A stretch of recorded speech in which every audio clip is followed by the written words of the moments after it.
하나님께서 예수 그리스도의 복음의 길을 무엇을 통해서 이루어 가셨을까라는 생각을 하면서 성경 말씀에 잠깐 머무르다 보니까 놀랍게도 하나님께서는 로마 군대 곧 부대를 통하여서 주의 길을 예비하고 이끌어 가셨다라는 것이 확신이 됩니다.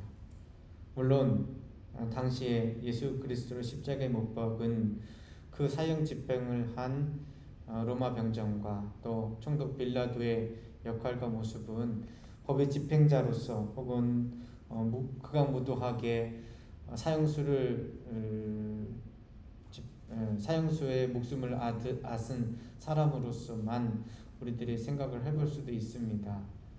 그러나 하나님께서 당시에 가장 잘 정비되어 있었고 실제적으로도 그러했던 로마의 군대 시스템, 로마의 지휘관과 또 그 병정을 통하여 그 군사를 통하여서 복음의 통로를 예비하시고 여셨다라는 것이 분명한 현실입니다.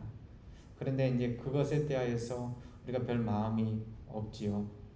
근데 오늘 말씀을 준비하면서 복음이 그 이방인을 향하여서 군을 통하여서 이루어지지 않았다면 오늘날 하나님께서 어떤 방법을 쓰셨을까라는 생각에 머무르게 되었습니다. 그러니까 대한민국 땅에 첫 4개의 믿음의 군인교회를 세우셨고, 사실 누구도 부인하지 않는 것이 대한민국의 남성의 복음화를 위하여서 군대가 엄청난 일을 하셨는데, 이게 단순히 오늘날 21세기 한국교회에만 이루어진 독특한 현상이냐라는 것을 생각해 보면 절대로 그렇지 아니하고, 초대교회가 세워진 그때에 하나님께서는 군을 통하여 그 자리를 통하여 일을 하시고 사용하셨다라는 것이 분명합니다. 곧 우리가 보았던 군이라고 하는 나라를 수호하기 위하여서 애쓰고 나라의 안보를 위하여서 최선을 다하는 것이 하나님께 붙들림 받았을 때 하나님은 이 자리를 통하여서 무엇을 하실 수 있는지, 또 어떻게 일하시는지, 누구의 이야기를 들으시는지에 대하여 누구보다도 군복을 가까이 하고 있는 우리들은 더 잘 알 수밖에 없다라는 사실입니다. 이것은 엄청난 특권이기도 하고 책임이기도 합니다. 그런데 말씀 속에서 이렇게 나와 있는 특권과 책임에 대하여 우리는 잘 생각하지 아니하고 그냥 나 하나의 신앙생활 혹은 우리 가족 구원받으면 그러면 좋겠다, 여기에만 머무른다면 하나님이 우리에게 주신 것을 얼마나 소홀히 여길 수밖에 없는지를 다시 한번 생각해 보는 겁니다. 오늘 여기에도 또 우리 멕시코에서 오신 두 가정이 계십니다. 저희가 어떻게 이분들을 만나 뵐 수 있을까요? 어떻게 보면 하나님께서 멕시코라고 하는 그 땅에도 귀한 믿음의 가정들을 허락하셨다는 것을 소문으로만 들을 수밖에 없지요. 그러나 오늘 이렇게 믿음의 가정 두 가정을 바라보면서 함께 기도할 수 있고, 또 이곳에서 사실 코로나로 인하여서 너무 고생하시고 수고하실 텐데 본국에 돌아가서 믿음의 그루터기로서 고넬료와 같이 하나님께서 사용하실 수밖에 없다라는 것을 우리는 믿어 의심치 않지 않습니까? 그리고 오늘 예배를 끝으로 물론 10일날 예수를 합니다만 가끔 제대로 가서 믿음의 지휘자로 수고하고 애쓸 우리 신임장교 여러분, 사실 50명이 훌쩍 넘는 인원이 이 교회를 방문하였고 그 사람 한 사람 한 사람의 이름과 전화번호를 가지고 있으면서 기도해 줄 수 있습니다. 어찌 보면 사회인으로 쓰기에는 아직은 부족한 나이입니다. 뭐라고 하는 것이 아니고요, 얕보는 것도 절대로 아니고요. 사실 20대 물론 나이가 더 있으신 분도 있겠지만 24살, 25, 26이라는 시간들은 일반 사회 속에서는 아직 신입사원도 되지 않은 나이거든요. 군대를 갔다 오고 보통 이것저것 자기들의 지금 하다가 30대 초반 언저리 되어야 실질적으로 어느 회사에서 신입사원이나 역할들을 하지 않습니까? 그런데 젊은 나이에, 누구보다도 젊은 나이에 지휘자로서 또 지휘관으로서 누군가를 이끄는 리더로서 하나님께서 사용하시고 이끌어 가신다. 근데 그 가운데 하나님께서 말씀으로 그 사람을 사용하신다라고 하면 이게 얼마나 대단한 일이고 이게 얼마나 대단한 축복입니까? 우리가 다시 한번 그것을 생각해서 볼 수밖에 없다라는 것이죠. 사도 바울의 항로를 보십시오. 그는 가장 중심이 되었던 로마까지 들어갑니다. 물론 그의 신분은 죄수였습니다. 항고를 한 로마 법정에 항고를 한 죄수였습니다. 그러나 그 목숨이 위태위태한 순간에 의도하지 않았건 의도했건 그 목숨을 구하고 그 목숨을 보호한 것은 로마의 군대였습니다. 그리고 그 군대를 통하여서 그 시스템을 통하여서 각각의 항구와 또 배를 타고서 로마까지 안전하게 갈 수 있게 되었고, 실질적으로 믿음의 사람들을 통하여서 나라를 생각하는 마음만큼 하나님의 나라를 소유할 수 있고 하나님의 나라를 위하여 헌신한 사람들을 통하여 오늘날까지도 일이 이루어졌다는 것은 분명합니다. 대한민국의 군종제도라는 것이 창설된 방법도 동일하지요. 다른 거 아니었습니다. 전쟁이었습니다. 수많은 사람들이 죽어가는 자리 가운데서 미신으로 찌들어 있는 이 대한민국 땅에 한 무명 카투사 용사의 기도와 편지 한 장이 결국은 교회가 세워지는 초석이 되었습니다. MSO라고 믿음의 군인들이 함께 모여있는 세계협회가 있습니다. 전역을 하고 퇴역을 하고 수많은 군 원로 선배분들이 자신의 재정을 내어서 여러 사람들을, 여러 군인을 초청하고 그들에게 MCF가 각각의 세워지지 않은 곳에 세워져 가도록 기도하고 또 교육하고 중보합니다. 별거 아닌 것 같지만 사실은 하나님께서 그렇게 믿음의 사람들을 통하여 일하고 함께 하신다라는 것이죠. 근데 오늘 결정적인 장면이 성경 말씀 속에 나와 있습니다. 그래서 이 성경 말씀을 읽으면서 한편으로는 내가 군복을 입고 믿음의 사람으로서 설 수 있다면, 군인 가족으로서 믿음의 사람으로서 이곳저곳에서 주의를 감당할 수 있다면, 군교회에서 하나님께서 이 교회에만 허락하신 사명과 특명을 기다리며 기대할 수 있다면 얼마나 하나님께서 놀라운 일을 하실 수 있는지 오늘 사도행전 10장 말씀 속에서는 다 이야기하고 있다고 해도 과언이 아닙니다. 한마디로 오늘 제목과 같이 하나님께서는 그 어떤 기도보다 군인의 기도를, 군대의 기도를, 나라를 사랑하며 하나님의 나라를 소유한 사람의 기도를 받으시기를 원하신다라는 것을 꼭 명심해 주십시오. 다른 거 다 잊어버리셔도 됩니다. 오늘 이야기의 내용과 구절들의 내용들은 잃어버리셔도 상관없습니다. 그러나 군교회에서 하나님 앞에 눈물 흘린 그 기도만큼은 하나님께서 절대로 그냥 놔두지 않으시고 응답하시는 하나님이라는 것, 그렇게 하나님께서 복음의 통로를 여셨다라는 것, 여러분 꼭 이 말씀 속에서 다시 한번 생각해 봤으면 좋겠습니다. 오늘 한 사람의 인물과 장소가 나옵니다.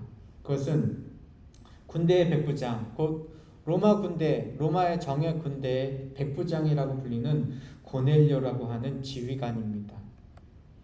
이 고넬료라고 하는 사람은 가이사라는 곳에서 이탈리아 군대를 지휘했습니다. 당시에 로마의 군대는 정예 군대입니다. 절대로 많은 사람을 통하여서 여러 가지 일들을 하는 것이 아니라 소수 정예를 통하여서 핵심적인 일들을 합니다. 백부장, 곧 100명을 지휘하는 지휘관이니까 오늘날로 생각해 보면은 그렇게 큰 부대가 아닌 것처럼 보이지만 이 백부장은 당시에 수리아 지역에서 이 예루살렘 지역 수많은 분쟁과 어려움이 있었던 곳에 실질적으로 모든 일을 관장할 수 있었던 사람들입니다. 그런데 그 지휘관이었으니까 막강한 힘과 책임이 있는 사람이었죠. 그런데 우리는 성경 말씀 속에서 그에게 있는 계급장이 눈에 보이지 않습니다. 오히려 그를 가리켜서 마치 자선사업가 같은 혹은 성직자 같은 혹은 제사장 같은 이상한 일들을 목격하게 됩니다. 우리 2절 말씀 한번 읽어볼까요? 2절 읽겠습니다. 시작.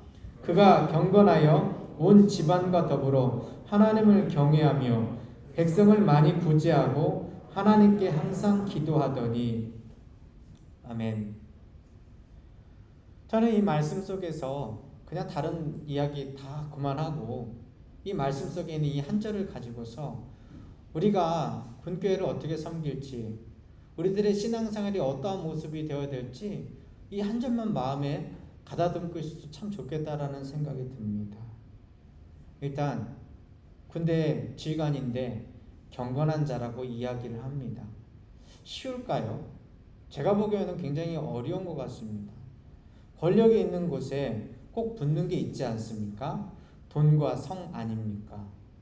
그런데 돈이 있는 곳에, 성이 있는 곳에 경건하다라는 말을 붙일 수 있을까요? 대부분 어렵고 상반된다라고 말씀을 드릴 수 있겠죠. 권력의 속성 자체가 그러하지 않습니까? 인기의 자리가 그러하지 않습니까? 그런데 돈도 있고 성도 있고 권력도 있을 그 자리에 이 사람을 가리켜서 뭐라고 표현하느냐? 경건하다라고 이야기를 합니다. 도대체 얼마나 그의 삶에 구별되었으면 그가 그 바쁜 임무 와중에 그에게 수많은 사람들이 눈치를 보고 그 사람에게 마음에 들려고 이리저리 신경을 쓸 때 그는 경건한 사람이라고 칭함을 얻을 수 있었을까요? 우리의 모습 가운데서 하나님께서 주시고자 하는 것이 이 모습 아닐까요? 그 경건한 모습을 이렇게 표현합니다. 우리는 생각할 때 그냥 주초를 금하고 좀 예배 열심히 드리고 또 나름대로 성품이 훌륭한 사람인가 보다 라고 생각할 때 우리에게 그 모습을 이렇게 얘기합니다. 온 집안과 더불어 하나님을 경외한다라고 얘기합니다. 이 무슨 얘기입니까? 한 사람이 혼자서 신앙생활을 열심히 한다라는 것이 아니라 그가 있는 곳에 영향력이 끼쳐진다라는 것을 알 수 있습니다. 오늘 백부장이 다스렸던 군대 가운데 몇 명의 사람들이 하나님을 믿고 의지하는 사람인지 우리는 정확히 모릅니다. 성경에서 말하지 않았으니까요. 그런데 분명한 거 한 가지는요. 혼자가 아니었다라는 것은 분명합니다. 왜냐하면 7절 말씀에 보면 하인 둘과 부하 가운데 경건한 사람 하나를 불렀다라고 얘기를 합니다. 하인 둘은 집안에서 부리는 집안 사람입니다. 그렇죠? 그러니까 당시의 집안이라고 얘기하는 것은 오늘날처럼 4명 혹은 1인 가족 혹은 2-3명 모여 있는 것이 아니라 그 집안의 구성원들과 아내와 또 자식들 그리고 그 집안의 하인들 곧 집안에서 7-8명 보통 10명의 사람들이 함께 머물렀던 대단한 집안이라는 것을 알 수 있는데요. 그 집안에서 하인 둘이 하나님을 의지하며 사는 사람이라는 것을 분명히 성경 말씀은 기록하고 있고 또 하나 자기 부하 중에서 경건한 한 사람이라고 얘기를 합니다. 여러 부하들 가운데 딱 이 사람만 하나님을 의지했다라고 보기는 솔직히 어렵지만 최소한 이탈리아 군대 가운데 2사람은 지휘관과 오늘 그 자리에 부른 이 경건한 부하 한 사람만큼은 신앙생활을 하는 사람이 되었다라는 겁니다. 왜 그렇습니까? 경건한 고넬료를 통하여서 이렇게 된 것이죠. 하나님을 의지하는 이 고넬료를 통하여서 이렇게 된 것이죠. 그런데 그의 경건은 이렇게 나타납니다. 백성을 많이 구제하고 하나님께 항상 기도했다라고 합니다. 이게 예수님께서 우리에게 가르쳐 주신, 그리고 십계명 가운데 담겨져 있는 제일 되는 계명 아닙니까? 하나님을 사랑하고 내 이웃을 내 몸과 같이 사랑하는 이 모습 아닙니까? 그는 얼마나 당시 시대에는 부유하게 살았겠습니까? 구제할 일, 그가 꼭 의무적으로 갖는 일 아니지 않습니까? 이거 한다고 진급에 도움이 되거나 혹은 로마 본부에다가 보고할 때 좋은 일이 생기는 거 아니지 않습니까? 그런데 그의 마음속에 이웃을 구제하는 마음이 있었습니다. 그것도 많은 백성을요. 아마 그의 월급 가운데 많은 부분들이 이 구제 사역에 들어가지 않았을까 충분히 상상하고도 남습니다. 그러나 그는 세상을 향한 복음, 세상을 향한 자신의 선의로서 이 모든 것들을 포장하려고 하지 않았습니다. 우리가 신앙생활하면서 잘못되어지는 것 중에 하나가 무엇인가 하면 사회를 구원하겠다, 정의를 내세우겠다라고 이야기하면서 사람들에 대한 관심과 사람들에 대한 인기와 사람들에게 무언가를 해주는 것, 특별히 내 사람, 내가 좋아하는 사람, 내게 은혜와 시혜를 받고 싶어하는 사람에게만 내 사람으로 내 팔을 만들고 내 사람들을 챙겨가는 모습입니다. 그런데 오늘 성경 말씀 속에는 뭐라고 얘기하냐? 하나님께 항상 기도하더니 라고 얘기를 합니다. 중심이 있는 겁니다. 자신의 진짜 지휘관이 누군지 아는 겁니다. 인생의 주인이 어디 있는지 아는 겁니다. 내가 삶을 살아가면서 열심히 어딘가에다가 봉사하고 수고하고 애쓰는 것에 다가 아니라는 것을 분명히 알고 있는 겁니다. 그래서 하나님께 항상 기도하더니라고 이야기합니다. 물론 사도 바울 선생이 항상 기뻐하라, 쉬지 말고 기도하라, 범사에 감사하라는 이야기를 우리에게 알려주었지요. 그러나 도대체 어떻게 기도했으면, 어떻게 애썼으면 항상 하나님께 기도하더니라고 얘기를 할 수 있을까요? 이 말은 형식적인 기도가 아니라는 것을 가리킵니다. 당시 로마 군대, 특별히 지휘관이 한량이 아니라는 사실은 우리가 충분히 생각해 볼 수 있습니다. 100명의 사람들로 그 어딘가에서 반란이 일어날지, 어딘가에서 종교적인 어려움이 있을지, 무슨 얘기냐면요, 당시에 지금 있는 곳은 가이사라라고 하는 항구거든요. 나중에 기회가 되시면 예루살렘 가이사라 지방을 한번 가보십시오. 푸른 바다 위에 잘 짜여진 계획도시 예전의 유적들이 아주 잘 나타나 있습니다. 근데 거기에서요, 이 군대가요, 6월절이 되면은 이동을 합니다. 어디로 이동하느냐? 예루살렘으로 이동합니다.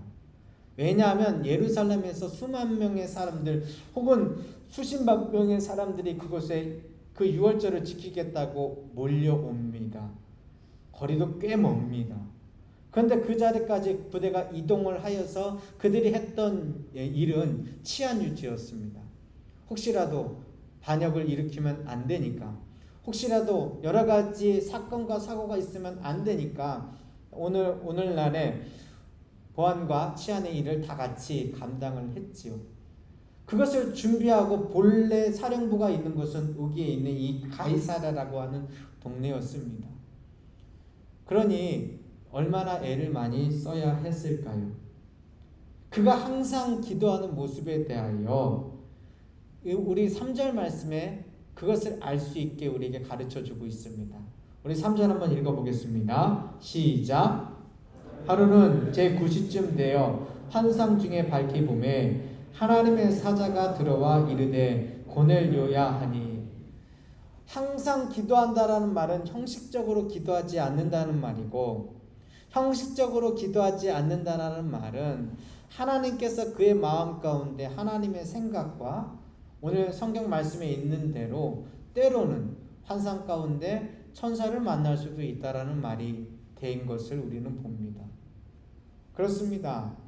우리 군인의 기도는, 우리 군인 가족의 기도는, 우리 군교의 기도는 단순하게 형식을 쫓아서 무언가 멋들어지게 기도하는 것이 우리의 자리가 아닙니다.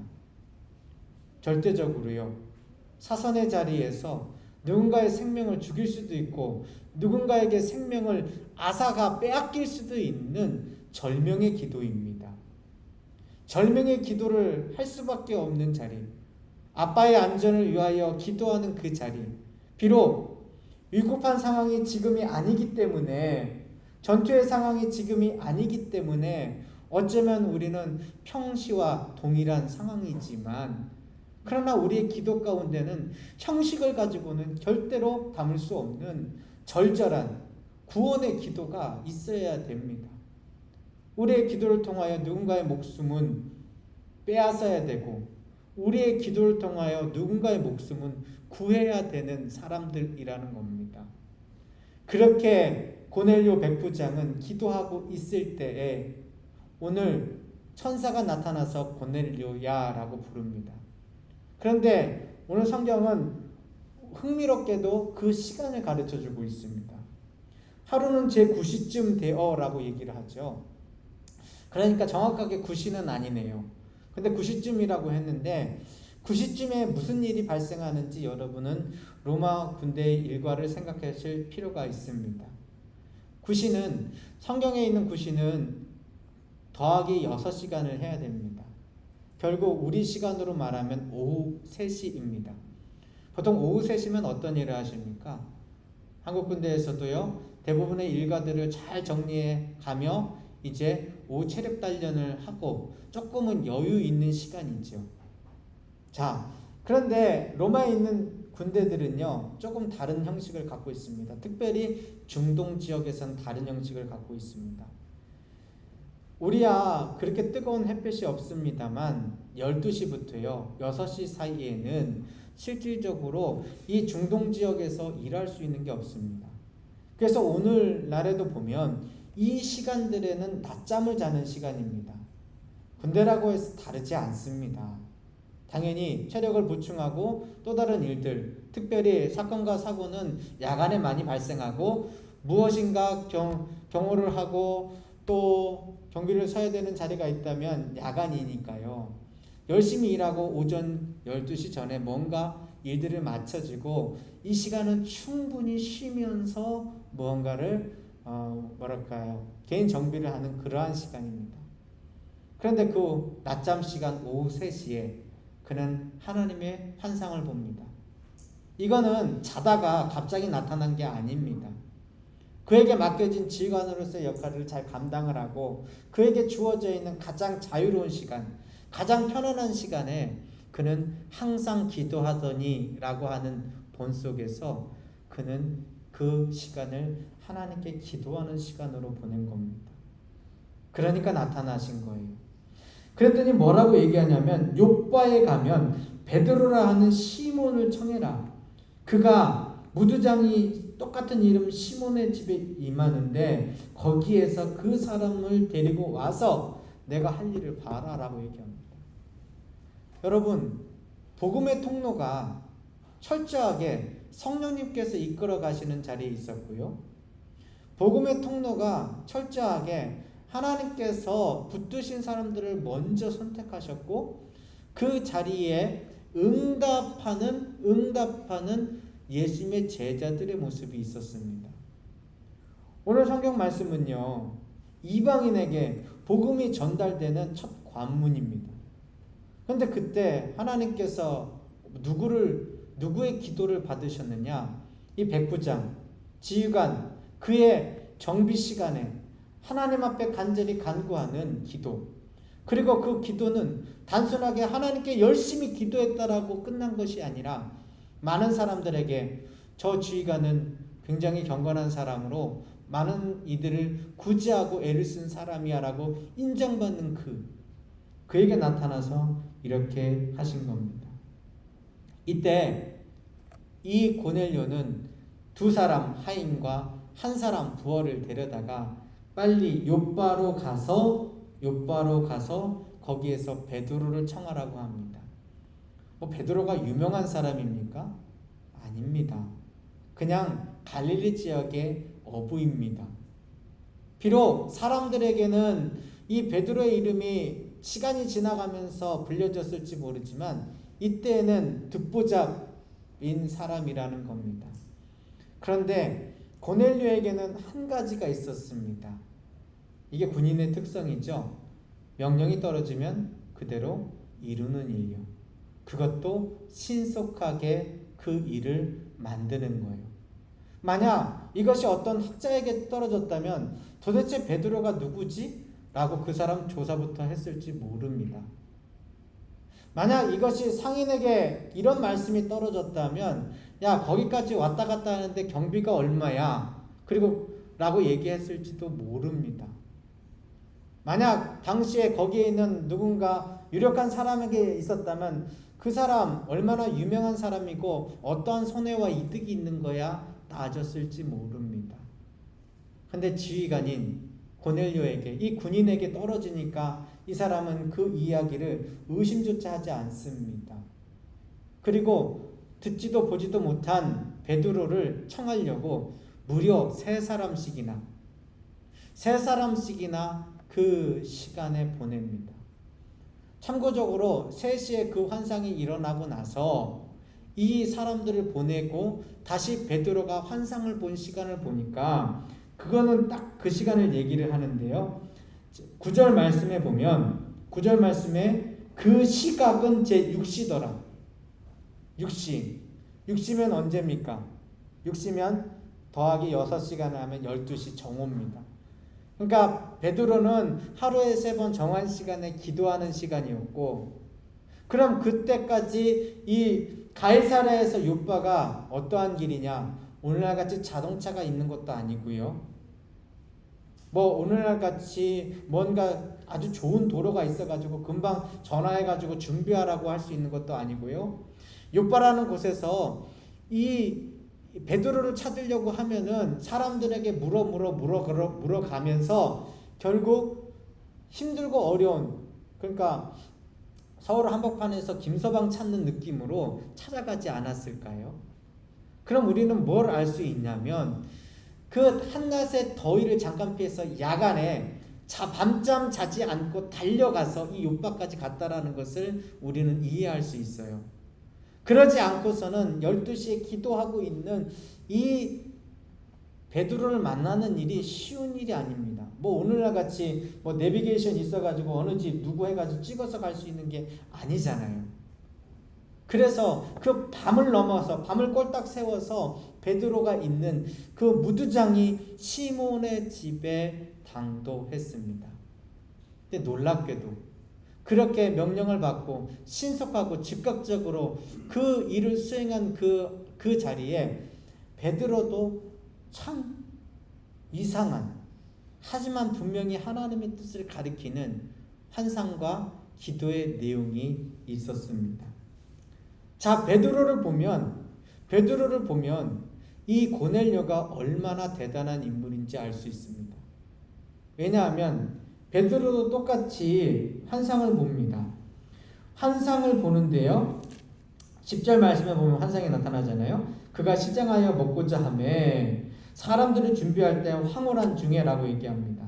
무슨 얘기냐면요, 12시가 되어서 하나님께 기도를 열심히 하다 보니까 배가 고팠어요. 근데 마침 무두장이 시몬의 집에서요, 점심, 그러니까 사실은 아점이죠. 뭐 당시에 새끼를 다 먹지 않으니까요. 아침 점심을 겸하여서 식사를 하려고 하는데 그 배고픔 가운데 하나님께서 환상을 주신 거예요. 그러니까 자기가 원하는 가장 큰 욕구 가운데 하나님께서 응답을 주셨는데, 어떤 응답을 주셨냐면 갑자기 하늘이 열리면서, 우리 11절 말씀 12절 한번 읽어볼까요? 시작. 하늘이 열리며 한 그릇이 내려오는 것을 보니 큰 보자기 같고 내 귀를 메어 땅에 들이웠더라. 그 안에는 땅에 있는 각종 네 발 가진 짐승과 기는 것과 공중에 나는 것들이 있더라. 네. 그러니까 배고픈데 밥상 하나가 내려오는 겁니다. 밥상이. 그런데 보자기를 잘 덮어놨어요. 그래서 진짜 맛있는 거 먹을 수 있나 보다. 그렇잖아요. 우리가 뭔가 좀 배가 고프고 힘든 그 꿈을 꾸면 뭐 맛있는 거 먹는 꿈 꾸잖아요. 그래서 그렇게 생각을 하고서 이것을 딱 열어봤는데 웬걸 그 자리에 어떠한 것이 있냐면 네 발 가진 짐승과 기는 것과 공중에 나는 것이라고 얘기를 합니다. 레위기서 말씀을 통해서 이스라엘 사람들에게는 먹을 것과 먹지 못할 것, 정한 것과 부정한 것에 대하여서 정돈하여서 그들에게 꼭 내려져 있습니다. 그거는 당시 이집트에서 출발을 할 때 60만, 곧 200만 명이 넘는 사람들에게 하나님께서 세균이나 위생관념도 없는 그들에게 그들을 보호하시는, 특별하게 보호하시는 철저한 관습과 습관이었고, 이 습관이 오늘날까지 있어서 이스라엘 사람들 중에 건강한 사람들이 아주 많은 것이죠. 그런데 이들에게는 먹지 못할 것에 대하여서 절대로 먹지 않습니다. 그런데 그 환상은 뭐라고 하냐면 그렇게 부정한 것을 먹으라고 합니다. 자, 우리 13절 14절 말씀 또 한번 읽어보겠습니다. 시작. 또 소리가 있으되 베드로야 일어나 잡아먹어라 하거늘 베드로가 이르되 주여 그럴 수 없나이다. 속되고 깨끗하지 아니한 것을 내가 결코 먹지 아니하였나이다 하되. 보십시오. 그냥 맛있게 요리돼서 뭐가 뭔지도 모르는 것을 먹으라고 한 게 아니고요. 그것을 잡아먹으래요. 이거 뭐 무슨 특전사 훈련하는 것도 아니고요. 도대체 이게 뭡니까? 말 그대로 어디 저기 생존 훈련을 하면서 뱀 한 마리 갖다가 먹는 느낌? 그 이상으로 베드로에게는 가장 어떻게 보면은 내가 할 수 없는 것, 내게 혐오스러운 것, 내가 결단코 해서는 안 되는 것으로 여겨졌다라는 사실입니다. 그런데 그 소리가 한 번도 아니고 15절에는 두 번째 소리가 있어서 하나님이 이렇게 얘기합니다. 우리 15절 한번 읽겠습니다. 시작. 또 두 번째 소리가 있으되 하나님께서 깨끗하게 하신 것을 내가 속되다 하지 말라 하더라. 여기에서 우리는 신앙의 원칙을 압니다. 분명히 하나님께서요, 부정한 음식과 부정한 동물에 대하여 이야기하셨고 그대로 지키셨습니다. 그런데 예수 그리스도께서 이 땅에 오심으로 말미암아 우리에게 지금까지 알고 있었던 생각과 관습이 아니라 진짜 이것이 무엇을 가르쳐 주는지를 예수님을 통하여 알려주셨죠. 근데 그 다음에는 하나님의 원칙이 바뀌었습니다. 하나님께서 지금까지 부정하다라고 했던 것을 뭐라고 말씀하시냐면 이제는 하나님께서 깨끗하게 하신 것이다 라고 말합니다. 아니, 하나님께서 뭐 이렇게 변덕이 심하신 분입니까? 아닙니다. 정확하게 얘기하면 우리가 이해하지 못하는 것을 이해시키려고 처음에 예수 그리스도를 예표할 수 있도록 말씀하셨던 그 부정한 것이 시간이 지나가며 하나님께서 온 인류를 구원하시려는 능력과 계획으로 이제는 정하다라고 말씀하신 겁니다. 깨끗하다라고 얘기하신 겁니다. 그 깨끗한 사람, 그 대표가 누구냐? 이 고넬료 아닐까요? 그러니까 이스라엘 사람들의 마음속에는 절대로 예수님께서 예루살렘과 온 유대와 사마리아와 땅끝까지 이르러 내 증인이 되라고 말씀하셨지만 그 내 증인의 자리 가운데 그들의 관념과 생각은 철저하게 유대인들, 개 돼지처럼 엮여지는 저 이방 사람들이 아니라 바로 유대인들 그 땅 끝이라고 생각을 하였습니다. 그런데 하나님께서 그들을 구원하시기로 작정하셨다라는 겁니다. 하나님께서 그들을 구원하시기로 작정하시는데 그 복음의 통로가 되는 그 관문을 어디를 삼으셨느냐? 군인 지휘관, 그 로마 군대에 충성되어 일하고 있었던 이 군인 고넬료에게 하나님께서 그 사람들을 청하여 그를 부르게 하셨다라는 사실입니다. 아마 이 환상을 거꾸로 군인 고넬료가 받았다면 그는 세 번까지 갈 필요 없이 알겠습니다라고 얘기했을 겁니다. 오늘 고넬료의 환상 가운데서는 몇 번 이런 일이 있었다라고 말하지 않거든요. 그러면은 하나님의 뜻이 뭐 다른 것이냐? 똑같습니다. 두 개 다 똑같습니다. 하나는 내가 정말로 별 볼일 없어 여기는 아니 왕족을 청하라는 것도 아니고요. 귀족을 청하라는 것도 아니고 정치가나 아니면 뭔가 돈 많은 상인을 청하라는 것도 아니고 듣보잡 베드로를 청하라라고 딱 한 번 이야기했는데 그 딱 한 번에 나를 세워서 자신의 부하와 자신의 하인들을 데려다가 그 사람을 꼭 데려오라고 얘기하는 그 사람의 믿음과 오늘 다른 것 아니고 기도하는 가운데 하나님의 환상으로 있었습니다. 아무리 자신이 갖고 있었던 선입관과 자신의 신앙의 의지가 있더라도 주님께서 말씀을 하시는데 보면 이 성경 말씀 속에 3번을 얘기했는데 3번째 내가 먹었더라가 없어요. 3번째 내가 먹었더라가 아니고 3번째 그러고서 끝나고 사람 하나를 만났더라는 거예요. 그러니까 뭡니까? 끝까지 부인하는, 끝까지 아니 저 이 말 안 들을래요 얘기하는 베드로, 예수님의 제자 베드로와 군인 고넬료와 누가 더 신앙적으로 하나님 보시기에 아름답고 하나님께서 사용하시기에 선품과 자리를 만드셨느냐 라고 얘기하면 저는 물론 우리 베드로 선생님 너무 훌륭하신 분이지만 이 고넬료와 같은 믿음이 왜 제게는 없습니까? 라고 저는 묻고 싶습니다. 베드로와 같은 믿음은 있어요. 베드로와 같이 내 생각과 내 선입견에 맞는 것에 충성되고 애를 쓰면서 이겁니다라고 말하고 싶은 고집은 있어요. 그런데 고넬료와 같이 하나님께서 말씀하시면 그 말에 순종하고 따를 수 있는 마음이 있느냐라고 생각해 보면 사실 없다라는 겁니다. 똑같이 기도하는데요. 똑같이 하나님의 일을 하려고 기도하는데 왜 베드로는 불순종의 기도가 되는 것이고 왜 고넬료는 순종의 기도가 되는 것인가? 이거는 베드로가 나쁜 사람이어서가 아닙니다. 이것은 명령에 충성하는 군인의 특성, 그리고 그 가운데 하나님께서 선택하시는 그 복음의 통로가 활짝 열려져 있다는 것을 우리에게 가르쳐 주시는 말입니다. 그렇습니다. 우리가 가는 그 어느 곳이 때로는 목회자가 있을 때도 있고 믿음의 사람이 있을 때도 있습니다만 때로는 아무도 없고 나 혼자 있을 수도 있습니다. 그러나 내가 그 자리 가운데서 맡겨진 일을 최선을 다하면서 하며 또 내 주변의 사람들 뿐만 아니라 하나님 앞에 소통하며 기도하는 심령과 마음이 있을 때 우리는 충성되이 주의 말씀에 순종하고 말씀대로 이룰 수 있는 자격과 기회와 실력이 있습니다. 나는 그러한 실력이 없다라고 생각하지만 하나님은 그렇게 한국교회, 군인교회를 사용하셨고 지금도 그 군대 교회에 기도를 받으시는 하나님이라는 것이 분명하다 이 말입니다. 오늘 그 말씀 가운데 결국은 이 베드로가 그들과 동행해서 갑니다. 사실은 여기가 놀라운 포인트죠. 복음이 닿지 않을 것 같던 이방인 고넬료와 복음의 사람, 그래서 예수 그리스도에게 선택받아 그의 자리에 교회의 반석을 세우겠다라고 말씀하신 그 베드로에게 하나님께서 그 순종과 불순종의 기도가 만나서 온전히 주의 말씀에 순종할 수 있게 하신 것, 이것이 오늘 우리 교회가 기도하고 기대해야 할 내용입니다.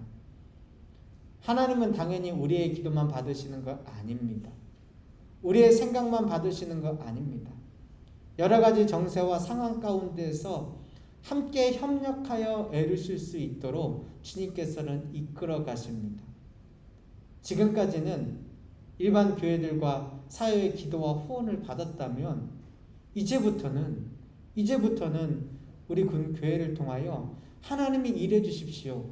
우리의 기도를 받으신다 말씀하셨으니 베드로와 같은 믿음의 사람을 이 교회도 더욱더 채워주십시오. 고넬료와 같이 내가 충성되이 주의 일들을 감당하고 싶습니다. 충분히 기도하실 수 있지 않겠습니까? 기도합니다. 하나님 감사합니다. 오늘 주의 말씀 가운데 하나님께서 믿음하고는 아무런 상관이 없을 것 같았던 예수 그리스도를 알래야 알 수도 없을 것 같았던 구제와 선교와 경건하고는 가장 먼 자리에 떨어져 있을 것 같았던 이탈리아 군대, 그 로마 군대의 백부장 고넬료를 통하여 이방의 복음의 관문을 여시고 그의 기도를 받아주시니 감사드립니다.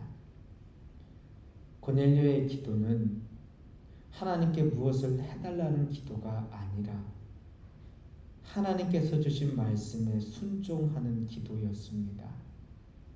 하나님이 주신 명령에 그 명령을 이행하기 위하여 숨가쁘게 달려가는 기도였습니다.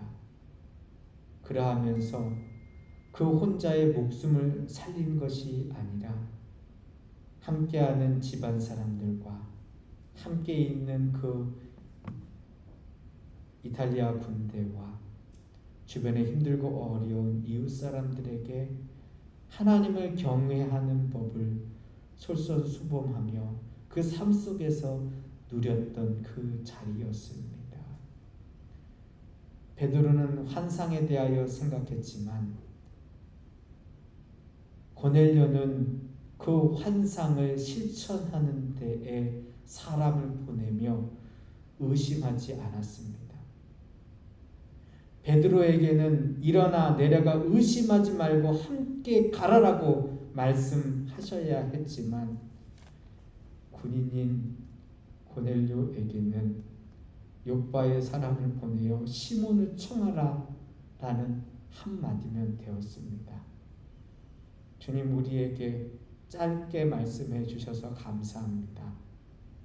그리고 그 명령대로 실천할 수 있는 주의 은혜를 베풀어 주셔서 감사합니다.